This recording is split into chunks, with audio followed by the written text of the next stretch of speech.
Got an itch I can't scratch, I'm missing a piece that completes a whole part of me, an open wound scar to see.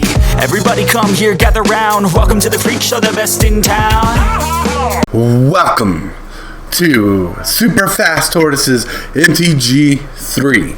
And today we got 3 tips for you for pre-release, for attending pre-release.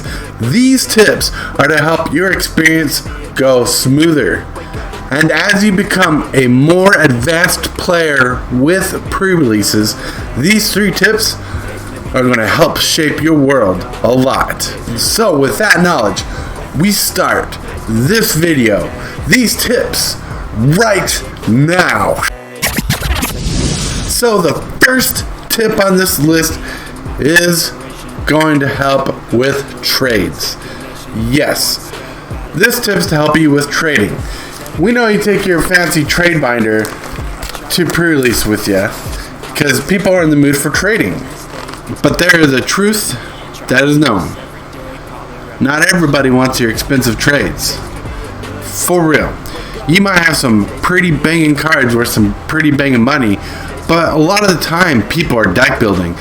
And they're not always looking for the big money cards because sometimes they already have the big money cards. So they're looking for some cheaper stuff. But sometimes also you are looking for some big money cards. So how do you deal with this? Because if someone wants a couple of your dollar rares and you want like a $10 rare out of their trade binder, what you gonna do? Bring some low dollars. Bring some low dollars with you. And by low dollars, I mean have a fat stack of 1s, a couple of 5s. The reason why you want to do this is because you're going to want some cards that are out of your price range of what people want out of your trade binder. Say someone wants $3 worth of cards and you want a $10 card. You want that card really bad, but they don't want anything else from your binder. Money talks and goes a long way with making a difference in trade. Some people will even accept less cash for the value of the card because you got the cash. So if you want to trade $3 of cards for that $10 card, but they don't want to make the trade for that card, you just flip out your cash and say, hey, I'll make up the difference with cash. In most cases, because that person probably wants a drink or some snacks from the store, they will take you up on that offer. You get what you want, they get what they want, and the transaction goes smoother and faster. So you don't have to spend too much time making the deal. Because sometimes the art of the deal is flaunting that cash. And that cash goes a long way when you're trying to even up the score. People don't want to get scrubbed out of a deal. So having that cash, that small cash, is really vital to help speeding up the process and making people's decisions. Once people see that cash, they'll be more drawn and going into your favor than pulling away and walking from the deal. Today's gonna be a good day. Wake up. Today's gonna be a good day. And think about the cash thing this way. If you have the cash in your wallet and you have the cards for trade, it's like going to a garage sale. You know, people will sell things at garage sales for less money than they're asking for if you present the cash to them and show them that you have the cash ready. People will be flexible with you if you got the cash in hand. I'm talking about just having 1s. You probably want like $21 bills just sitting in your wallet when you go to trades, because it makes things easier. As soon as people see you have the cash to back up your trade, they are drawn deeply into the trade. Now, and with that, we got a tip number 2. So tip number 2 is simple. You're going to play pre-release. You're going to be there for a few hours. You're going to be thirsty. You're going to get snacky. Well, with that in mind, we know you're not going to bring your hot Cheetos to play.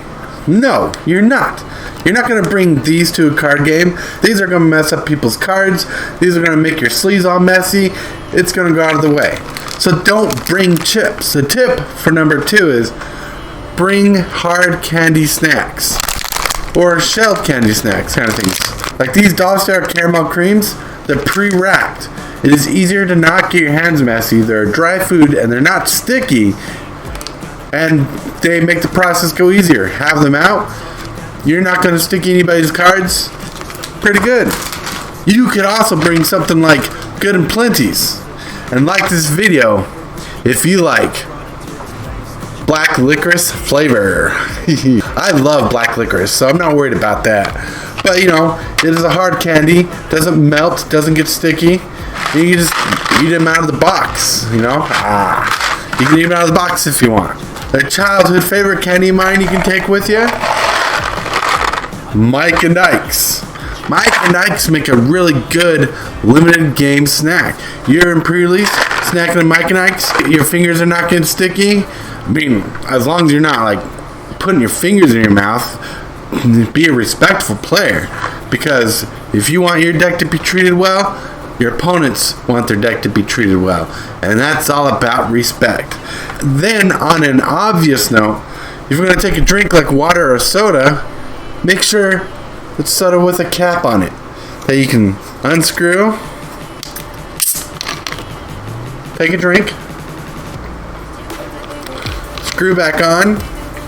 And the reason why you want to do this is because people get up and down from the table all the time. They're leaving, they're going to the bathroom, they're grabbing a snack. And the reason why you want a cap drink is it doesn't leak if it tips over, saving you and the store and your opponents all from frustration of ruining cards. I mean, that's just a simple tip. I mean, think of your fingers. You're touching cards, you're shuffling cards, you're holding cards. Think of everybody at the game. Be respectful to yourself, be respectful to others, and pull your pants up if you have to. That's a meme. And that takes us to tip number 3. Tip number 3.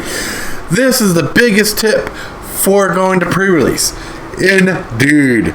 Yes. Right here. I usually have this up here. And I told you in a previous video that this will come in handy and important for another video. This is the video. I have a deck box. You want a deck box. This is a BCW 80 or a BCW Deck Vault 80. These are actually cheap to find on the market right now. Pick these up for cheap. I'm not sponsored by this company, but like I got this deck box for less than $5 online.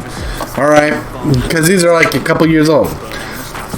And so check this out. And I'll leave a link in the description box to find this deck. Alright? And to find this deck box. So, you get this deck box, it opens up, the top part has a shelf, which you can hold dice. Dice are important, have them ready to go, fantastic, good for counters, planeswalkers you might pull, even work as subsidiary tokens, but you can have tokens on the side if you want. The most important part of this is in the body of the deck box is sleeves and a life counter. I like these life counters that you get in decks and stuff. They're really good for pre-release. Most people who are better pro players use pen and paper, which you can, which is a smart way of doing it. But if you want something transportable, easier to put with your deck, take one of these life counters.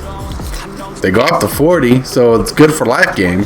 The big thing about this is you want to have sleeves. Empty sleeves. These part are empty. There's over 42 sleeves here that are empty, ready to be put over your deck that you build in your pre-release draft. So you're going to build your deck, you got your sleeves ready, you're going to put your deck into your sleeves.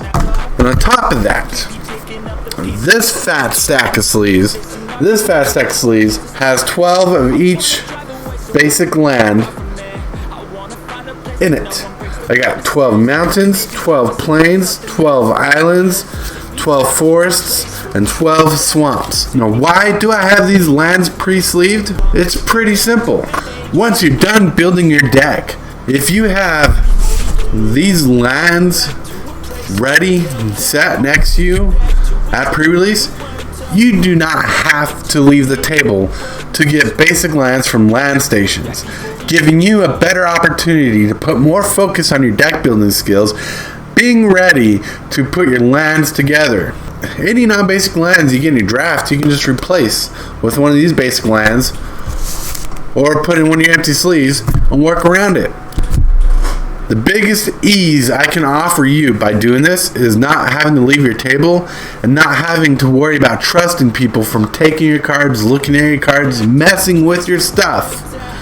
When you are building your deck, sleeving your deck, and figuring out the land base all at once, you want to be the most efficient player there. That's what these tips are for. Having money to help with trades to make those go faster. Bring in your own snacks to pre-release that are good for protecting the stickiness and condition of your fingers from not ruining cards or sleeves.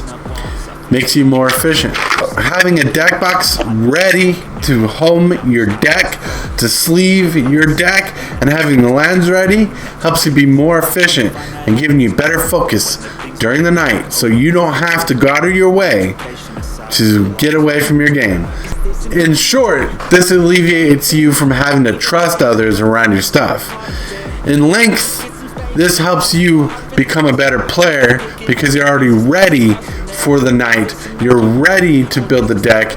You're ready to do everything you need with the least amount of work possible from having to step away from your station, from where you're sitting, wherever or however you want to put it. And that leads us to the end step.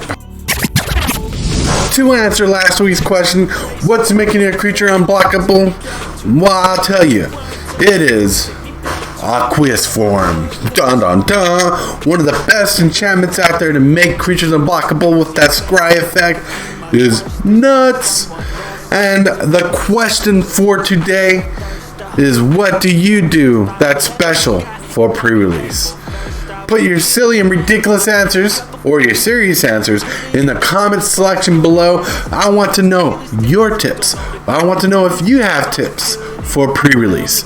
And thank you for watching. Please like, comment, subscribe, share this video with your friends. Do whatever it takes to have a good experience. And until next time, my friends, have some fun playing Limited. Maybe someday we could become friends. There is still one more thing I must do before I go. Yes, and yes. And